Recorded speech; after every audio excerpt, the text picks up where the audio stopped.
Hello my dear friend, स्वागत है एक और नई वीडियो में। तो आज की वीडियो बहुत ही शानदार होने वाली है, क्योंकि आज की वीडियो में हम वास्तविक संख्या के बारे में पढ़ेंगे, जिसमें इक्वल विभाजन प्रमेयिका को आज सरल भाषा में समझेंगे। तो चलिए वीडियो को शुरुआत करते हैं। और वीडियो को शुरुआत करने से पहले यदि इस चैनल पर नए हो तो चैनल को जल्द से जल्द सब्सक्राइब कर दीजिएगा और बेल आइकन को जरूर प्रेस कर दीजिएगा, ताकि हर वीडियो का नोटिफिकेशन सबसे पहले आप तक पहुंच जाएगा। तो चलिए वीडियो को शुरुआत करते हैं। तो आज समझेंगे हम इक्वल विभाजन प्रमेयिका को। तो इसको समझने के लिए कुछ उदाहरण लेते हैं, तो उदाहरण से समझने में आसान होगी। तो जैसे एक उदाहरण लेते हैं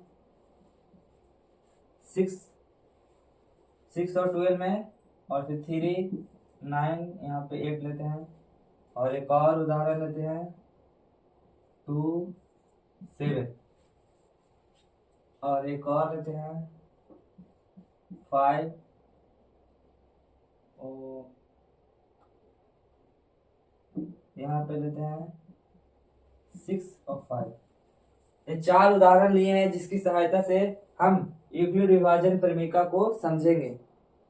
तो सबसे पहले डिवाइड देते हैं। तो यहाँ डिवाइड देंगे, कितना बार में आएगा? 2 बार में 12, 0 आ गया। फिर यहाँ लेंगे 2 बार में 6, कितना बचा? 2। यहाँ शेषफल कितना आ गया? 2। और इसमें लगाएंगे तो 3 बार में 6 बचेगा, शेषफल 1। अब इसमें देंगे तो यहाँ हम 0 बार में लगा सकते हैं, क्योंकि 0 में लगाएंगे तो 6 में जब 0 से मल्टीप्लाई करेंगे तो 0, तो यहाँ पे 0 हो जाएगा, लेकिन शेषफल कितना बचेगा? 5 बचेगा। तो ध्यान पूर्वक देखिएगा इन चारों एग्जाम्पल को। ये पहला एग्जाम्पल हो गया, ये दूसरा हो गया, और ये तीसरा हो गया, और लास्ट चौथा हो गया। पहला में देखेंगे तो इसको बोलते हैं भाजक। अब इसको बोलते हैं, ये जो 12 बीच में जो आता है उसको बोलते हैं भाज्य, और इसको बोलते हैं भागफल,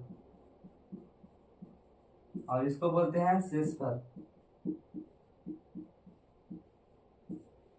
तो समझिएगा, यहाँ शेषफल देखिए, यहाँ पे 0 आया शेषफल, यहाँ पे 2 आया, और यहाँ पे 1 आया, और यहाँ पे 5 आया। तो इससे यह पता चलता है कि जो शेषफल होता है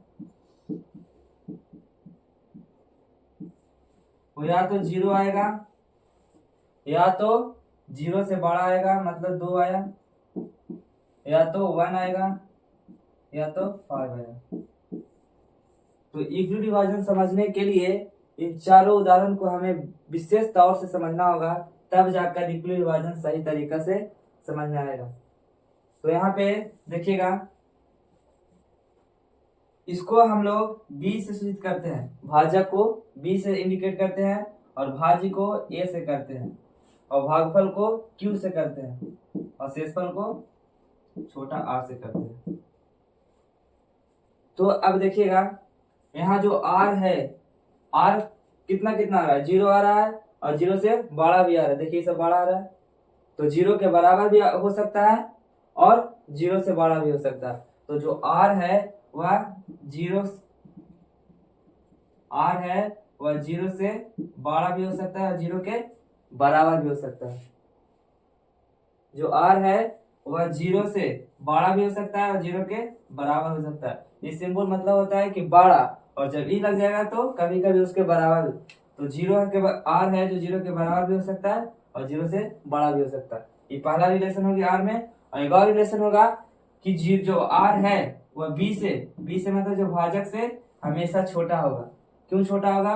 क्योंकि यदि छोटा नहीं होने पर, यदि यहाँ पे यदि 7 आ जाता तो एक बार में और लग जाता, यदि यहाँ पे 7 आता तो एक बार में और लगता ना 6। इसीलिए यहाँ पे जो भाजक है वह शेषफल से कुछ होता है, ये हमेशा कुछ होता है, बड़ा होता है।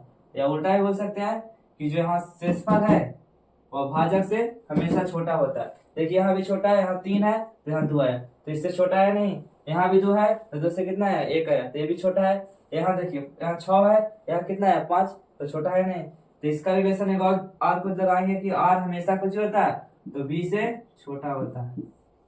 ये जो पहला रिलेशन था ये हो गया आर। दूसरा रिलेशन पहला था कि आर है वह 0 के बराबर होगा या 0 से बड़ा होगा, लेकिन आर हमेशा बी से, बी मतलब भाजक, बी मतलब भाजक, तो भाजक से हमेशा कुछ होगा? छोटा होगा। तो यहाँ छोटा कर देंगे। अब जब दोनों को मिला के एक साथ लिखेंगे तो जो r होता है वह जीरो से बड़ा और जीरो के बराबर लेकिन b से छोटा होता है। यही रिलेशन यहाँ दिया गया है। ये जो रिलेशन आया है बन के यही बताया गया है कि जो r है वह जीरो से बड़ा हो सकता है और जीरो के बराबर, लेकिन जो b है, b मतलब भाजक से हमेशा कुछ होगा छोटा होगा। तो यहाँ तक समझ में आ गया। तो अब देखिए आप समझते हैं यूक्लिड विभाजन प्रमेय का कहते हैं आखिर किसे।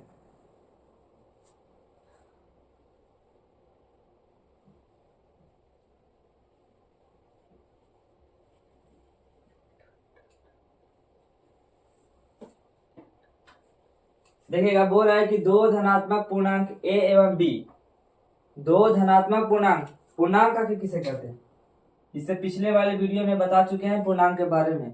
तो यदि वीडियो पीछे वाला नहीं देखा लेक्चर 1 हो जाकर देख लीजिएगा। इस वीडियो के नीचे डिस्क्रिप्शन में इसका पिछले वाला जो लेक्चर 1 का जो वीडियो का लिंक दे देंगे। पूर्णांक बोलते हैं कि जीरो का ई साइड वाला पूरा भाग और जीरो के ई साइड वाला मतलब आने वाली संख्या होता है, इधर आएगा पॉजिटिव इधर आएगा निगेटिव। जैसे -1 -2 -3, इधर 1 2 3 4 5 जाके इन्फिनिट तक, इधर -इन्फिनिट तक। तो ये जो सारी संख्या होगी वह कौन सी होगी, तो पूर्णांक। तो इसमें बोला है कि दो धनात्मक पूर्णांक, तो मतलब जीरो का ई साइड वाला भाग नहीं होगा, क्योंकि जीरो का ई साइड वाला भाग होता है निगेटिव में, लेकिन जीरो का उस साइड वाला भाग कुछ होता है सारा धनात्मक होता है। तो इस साइड वाला पूरा कुछ होगा धनात्मक होगा। तो यही बोल रहा है कि दो धनात्मक पूर्णांक मतलब 1 2 3 4 5 6 से लेकर इन्फिनिट तक ये सारी जो संख्याएं हैं वही हो गया कुछ धनात्मक पूर्णांक। तो दो धनात्मक पूर्णांक a और b दिए रहने पर, यानी a और b दिया रहेगा,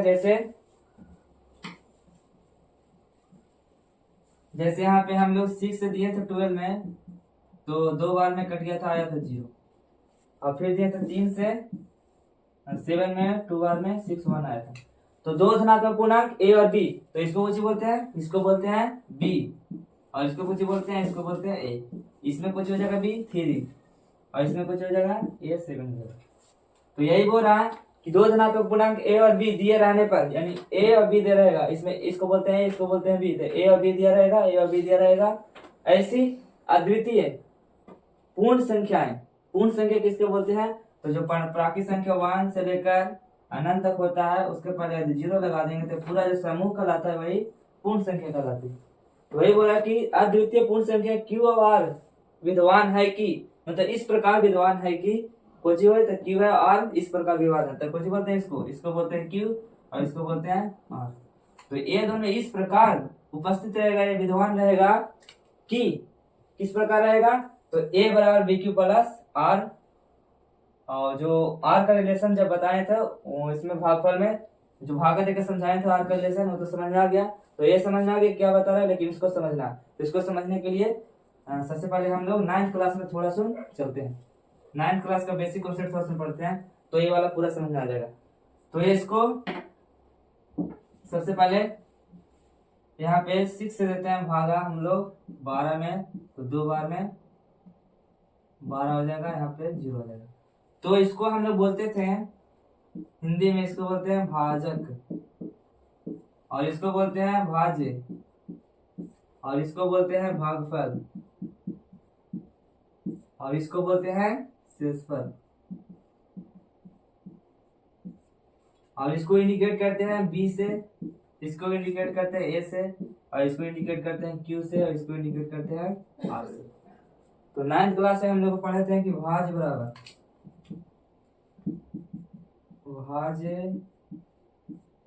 पढ़े थे भाजक गुने भागफल प्लस शेषफल, यही पढ़े थे। तो यही है यूक्लिड विभाजक। इसको सिर्फ इंडिकेट करने के लिए यहाँ पे भाज्य को कैसे कर दिया, A लिख दिया, और भाजक को B लिख दिया, और भागफल को Q लिख दिया, और प्लस शेषफल को R लिख दिया। तो पूरा बन के आ गया BQ प्लस R। यही तो यहाँ पे है A बराबर BQ प्लस R, A बराबर BQ प्लस R। तो यही होता है यूक्लिड विभाजन प्रमेय। इसी प्रमेय, और इसी प्रमेय को हम लोग जो बात रियल नंबर जो चैप्टर है उसके जो एक्सरसाइज आएंगे उसका हम उपयोग लेंगे यूक्लिड विभाजन प्रमेय को। सारे 1.1 में इसका उपयोग आएगा एक्सरसाइज बनाने में, और यूक्लिड विभाजन एल्गोरिथम में भी इसका उपयोग आएगा। तो उसकी सहायता से हम लोग एचसीएफ निकालते हैं, तो आगे चर्चा करेंगे। तो यहाँ तक समझ में आ गया। ये बोल रहा है ये जो भाज्य बराबर भाजक गुणे भागफल प्लस शेषफल है ये वाला, और जो ये रिलेशन हम खुद थोड़ा दिन पहले बताए हैं कहाँ से आया, तो समझ में आ गया। तो अब चलते हैं आगे।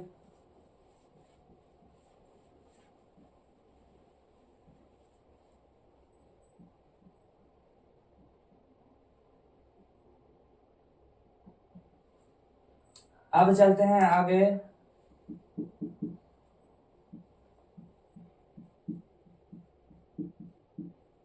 यूक्लिड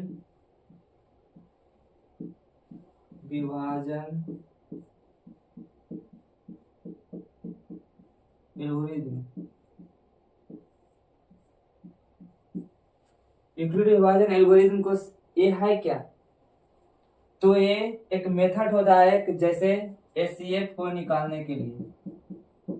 एचसीएफ को निकालने के लिए इसका बहुत ज्यादा है, इसी की सहायता से निकालेंगे। ए बराबर बी क्यू प्लस आर, और जो आर होता है वह 0 के बराबर होता है और बी से छोटा होता है। यही है यूक्लिड विभाजन प्रमेय का। और ये वो इसका से निकलता है, एचसीएफ निकाला जाता है। तो हम लोग जानते हैं कि एचसीएफ इस तरीके से भी निकालते हैं, 6 दे देगा 8 देगा, ये बोलेगा इन दोनों का एचसीएफ निकालिए। तो हम लोग अभाज्य गुणनखंड से निकालते हैं। 6 को 3 से भागा देंगे तो 3 और 3 बार में करेंगे तो 1 आ जाएगा, और 8 को करेंगे तो 2 से हो जाएगा 4, फिर 2 से हो जाएगा 2, फिर 2 से हो जाएगा 1।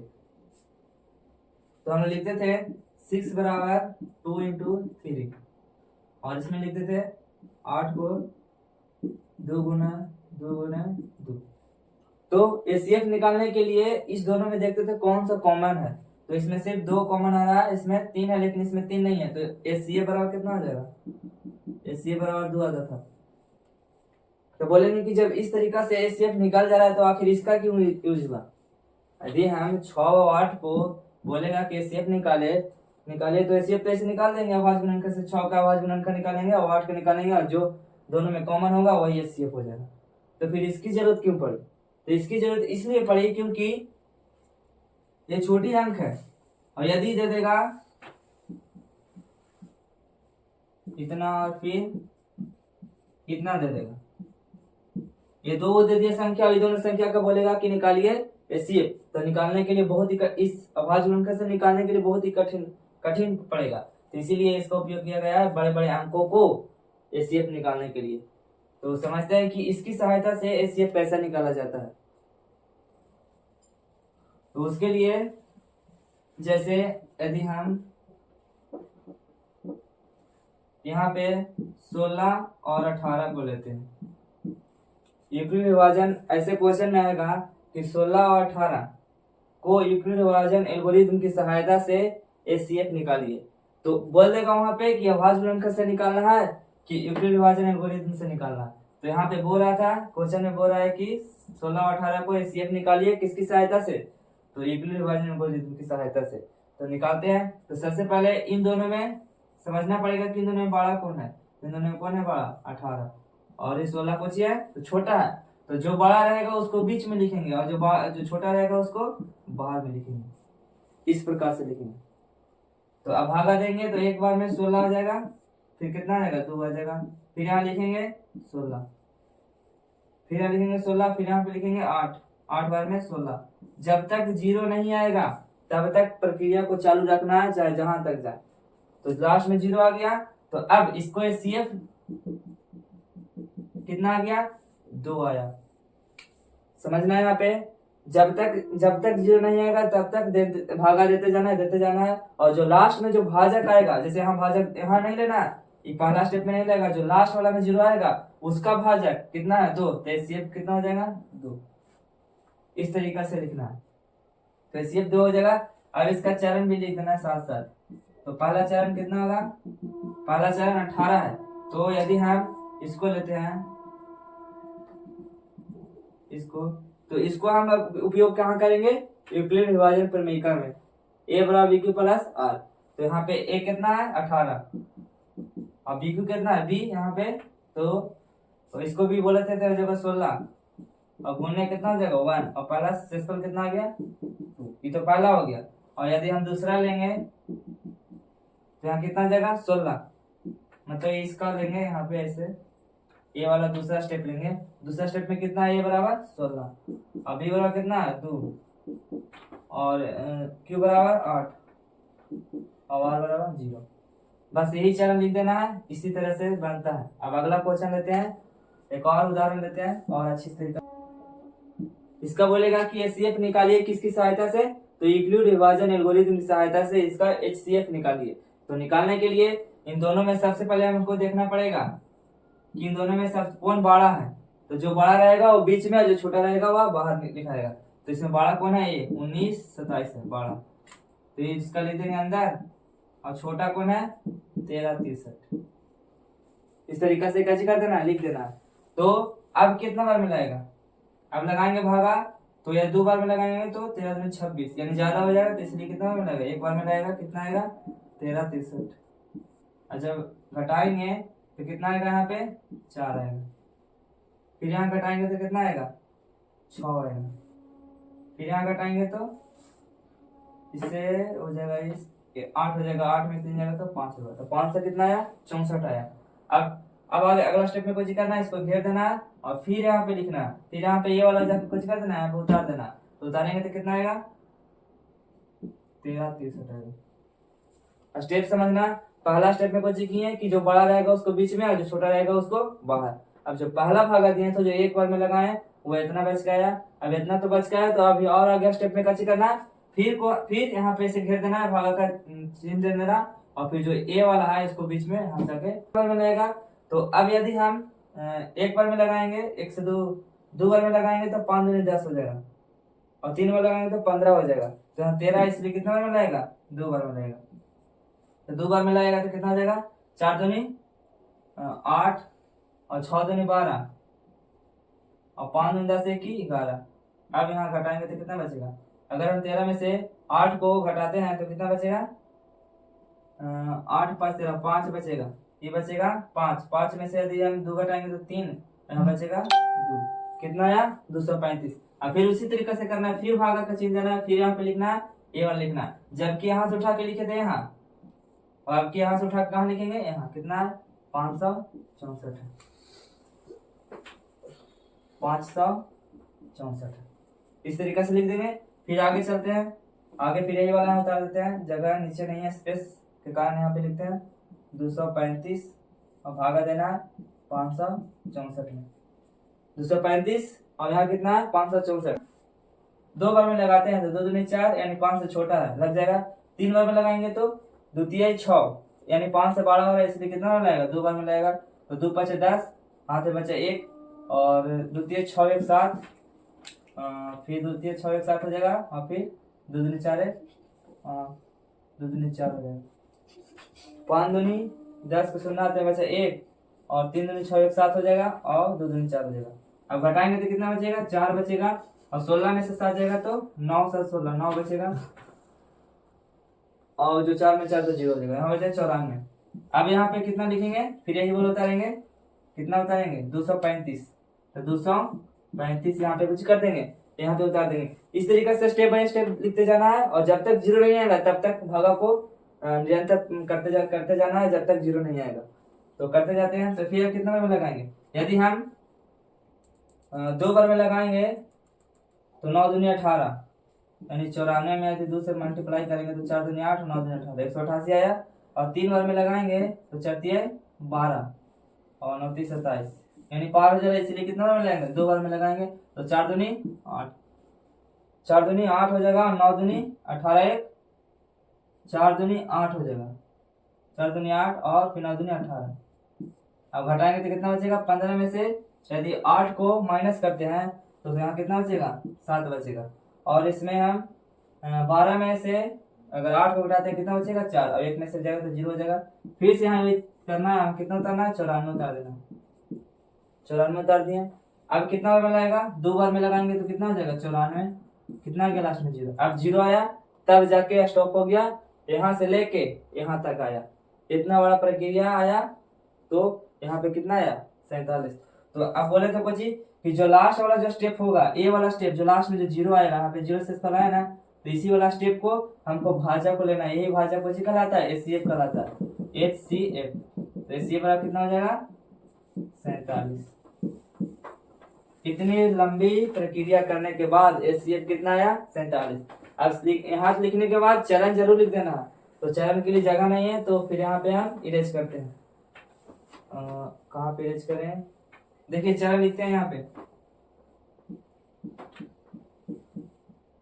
चरण, पहला चरण क्या है, तो पहला ए वाला स्टेप चलेगा यहाँ से यहाँ तक, ए वाला पूरा चलेगा यहाँ से ऐसे करके यहाँ तक, ये पहला स्टेप हुआ था। पहला स्टेप में कितना लिखेंगे 19 27, यानी ए बराबर बी क्यू, ए बराबर हो गया बी क्यू लिखेंगे, तो बी यहाँ कितना है 13 63, और क्यू यहाँ पे कितना है, यहाँ पे क्यू कितना है 1 है, और प्लस शेषफल, तो शेषफल हो गया 564।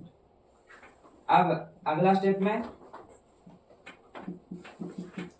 अगला स्टेप लिखने के लिए यहाँ से इस तरीके से चलेंगे ये वाला, तो इसमें ए कितना है 13 63, और बी कितना है, बी यहाँ कितना है, तो बी है 564 गुने यहाँ क्यू कितना है 2, और पहला शेषफल कितना है 235।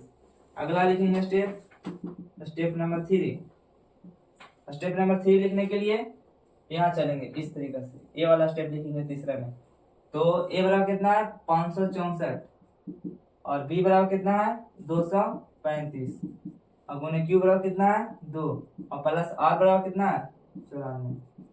फिर लिखेंगे चौथा स्टेप में, तो चौथा स्टेप में ए वाला पूरा लिखेंगे, ए वाला पूरा, तो ए बराबर कितना है 235, और बी बराबर कितना है 94, और क्यू बराबर कितना है तो 2 है, और प्लस आर बराबर कितना है तो 47 है। अब आगे लिखेंगे पचमा, तो यहाँ पचमा देखेंगे, यहाँ पे लिखते हैं पचमा में लिखेंगे ए वाला पूरा लिखेंगे, तो कितना है 94, ए बराबर 94, बी बराबर कितना है 47, और यहाँ पे हो जाएगा 2 प्लस शेषफल यानी आर बराबर 0। यही है चरण। इस चरण को जब तक नहीं लिखेंगे जब तक फुल अंक नहीं मिलेगा। तो यही था इसका यूक्लिड विभाजन एल्गोरिथम। इस प्रकार से एचसीएफ निकालते हैं इसकी सहायता से। इन दोनों संख्याओं का एचसीएफ कितना आया 47, और चरण इस तरीके से लिखना है 1 2 3 4 5, यानी 5 चरण में इसका एचसीएफ 47 आया। तो समझ में आ गया। तो चलते हैं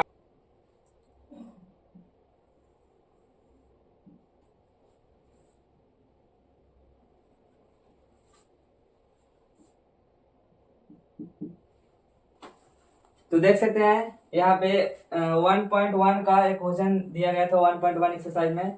दर्शाइए कि कोई भी धनात्मक विषम पूर्णांक 6q या 6q प्लस 3 या 6q प्लस 5 के रूप का होता है जहाँ q कोई पूर्णांक है।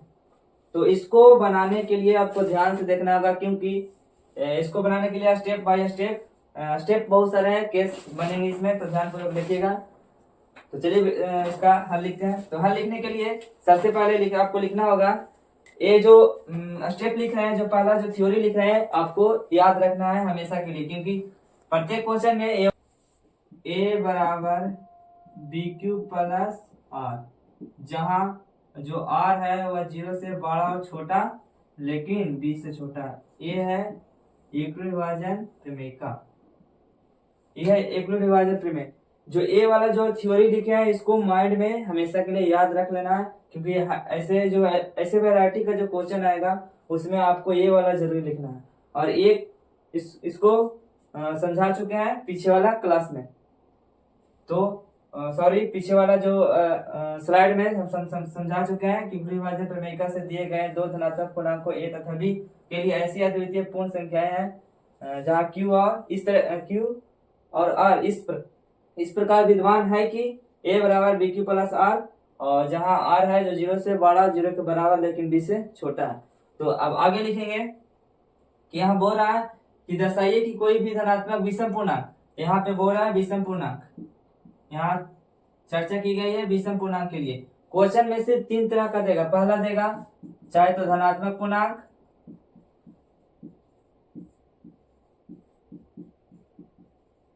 और एक और दो देगा चाहे तो विषम पूर्णांक देगा।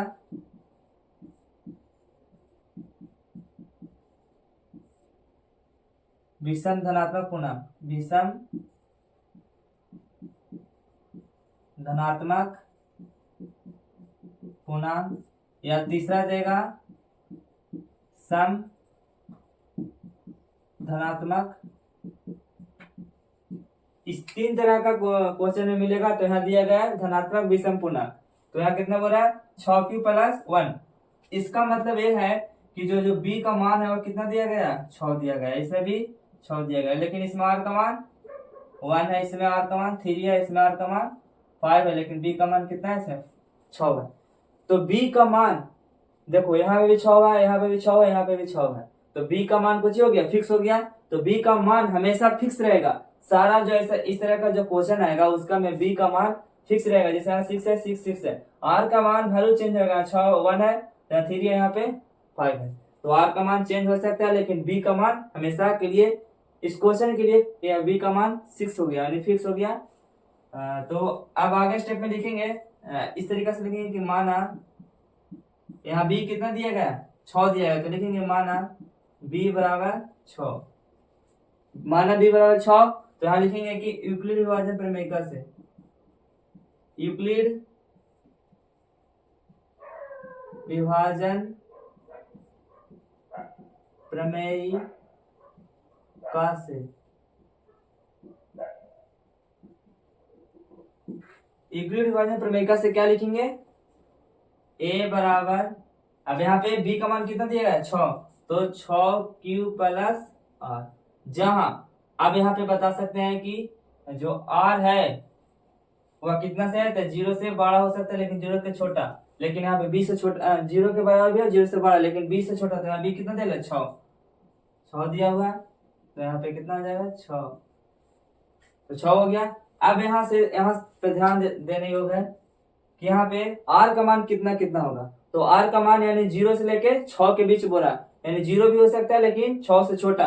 तो r का मान कितना हो जाएगा, तो इसीलिए लिखेंगे कि r का मान कितना हो जाएगा, चाहे तो 1 होगा 0, चाहे तो 1 होगा, 2 होगा, 3 होगा, 5 होगा, बस 6 क्यों नहीं होगा, क्योंकि 6 के यहाँ पे बराबर का सिंबल नहीं दिया गया, इसलिए यहाँ 6 नहीं होगा। बोल रहा था कि 0 और 6 के बीच, तो ये इतने सारे r का मान हो गया। अब सभी r का मान पर चेक करना होगा कि जो a का मान होगा वह a का मान क्या चीज होगा, विषम पूर्णांक कौन कौन होगा। चाहे तो 0 पर होगा विषम पूर्णांक, चाहे तो 1 पर, या 2 या 3 या 5 पर। इन सभी पर चेक हमको करना होगा। यहाँ पे 4 भी होगा, 4 और 5।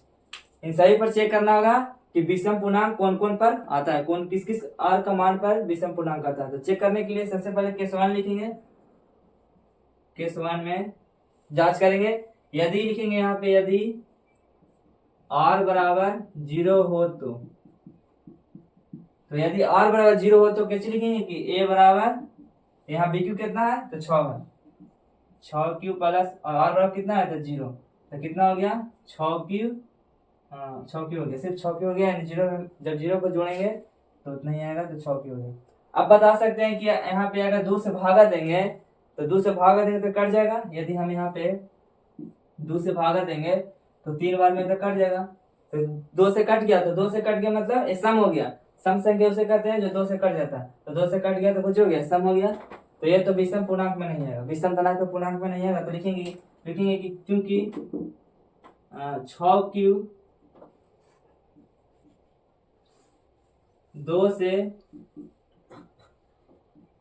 विभाजित है, चूंकि 6q जो है वह 2 से कैसे है विभाजित है, इसीलिए आता लिखेंगे कि 6q एक धनात्मक सम पूर्णांक है। केस 1 में आ गया कि 6q + 0 है ये जो 6q प्लस 0 है ये कैसी आ गया, सम धनात्मक पूर्णांक आ गया। लेकिन हमको यहाँ सिद्ध कुछ करना है, धनात्मक विषम पूर्णांक, सम नहीं करना है, तो ये तो नहीं है। अब अगला लेते हैं, r बराबर 1 पर चेक करते हैं। तो अब यहाँ पे जगह ना है तो यहाँ पे इरेज करते हैं, यहाँ पे चेक करते हैं। यहाँ पे चेक करेंगे अगला कि r बराबर 1 पर, r बराबर 1 पर कुछ होगा तो a बराबर 6q प्लस 1। अब देखो यहाँ पे यदि हम 2 से भागा देंगे तो पूरा पूरा नहीं कटेगा, पूरा पूरा 2 से नहीं कटेगा। तो जब 2 से नहीं कटेगा तो कुछ हो जाएगा, विषम हो जाएगा। तो इसीलिए यहाँ पे लिखेंगे, यहाँ पे लिखेंगे चूंकि 6q प्लस 1 2 से विभाजित नहीं होती है, अतः 6q प्लस 1 एक विषम धनात्मक पूर्णांक है। अब देखो यहाँ पे यही पूछ रहा था कि 6q प्लस एक विषम धनात्मक पूर्णांक को कुछ करना था, निश्चित करना था। तो पहला तो हो गया कि 6q प्लस 1 एक कुछ है विषम धनात्मक पूर्णांक। अब आगे चलते हैं, आगे लेंगे केस नंबर, केस 1 था, कहाँ गया, यहाँ केस 1 था, अभी कुछ हो गया, केस 2 हो गया, केस नंबर 2। अब यहाँ लेंगे केस नंबर 3। यहाँ कितना लेंगे कि r बराबर 0 तो हो गया, 1 हो गया, 2 लेंगे तो r बराबर 2 पर, तो कुछ होगा a बराबर bq प्लस r, यानी r बराबर bq, b तो दिया हुआ है इसलिए 6q प्लस 2 हो जाएगा। तो यदि हम यहाँ पे 2 से भागा देंगे, यहाँ पे 6 में से यदि ये दोनों में से कॉमन 2 लेंगे तो कितना बचेगा, 3q प्लस 1, यानी 2 से भागा देंगे तो कितना में कट जाएगा, तो कट जाएगा। तो जब कट जाएगा, जब डिवाइड दबा जाएगा तो कुछ हो जाएगा, तो सम हो जाएगा। तो इसीलिए लिखेंगे चूंकि 6q प्लस 2 2 से विभाजित है,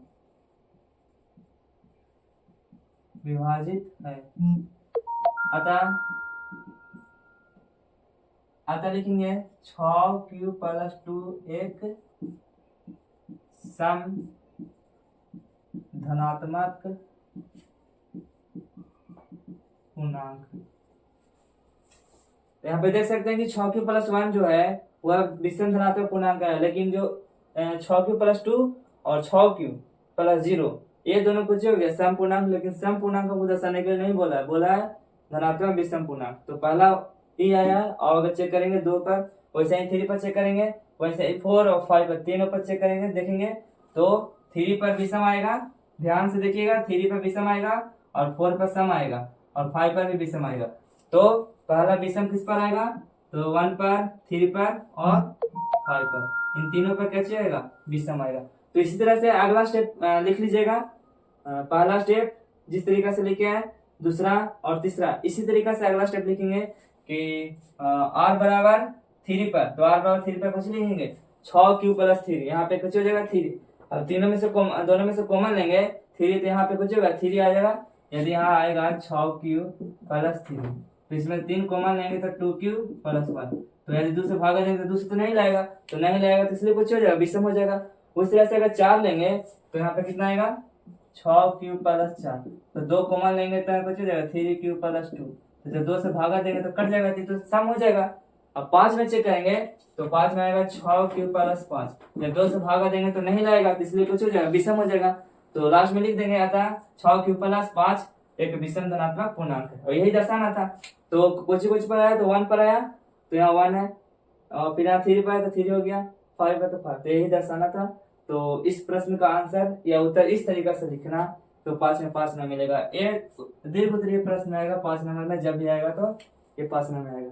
तो एक्सरसाइज का हर तरह का क्वेश्चन बता चुके हैं, एक्सरसाइज 1.1 का। तो कल हम लोग एक्सरसाइज चालू कर देंगे। तो कल इतना ही, 6 सुबह में 6:30 में वीडियो कल आ जाएगा, एक और वीडियो। तो वीडियो कैसे लगी है, वीडियो अगर अच्छी लगी हो तो वीडियो को लाइक कर दीजिएगा, और आपको जिस प्रकार के वीडियो चाहिए वह कमेंट में कर दीजिएगा, उस तरह का वीडियो आ जाएगा। Thank you.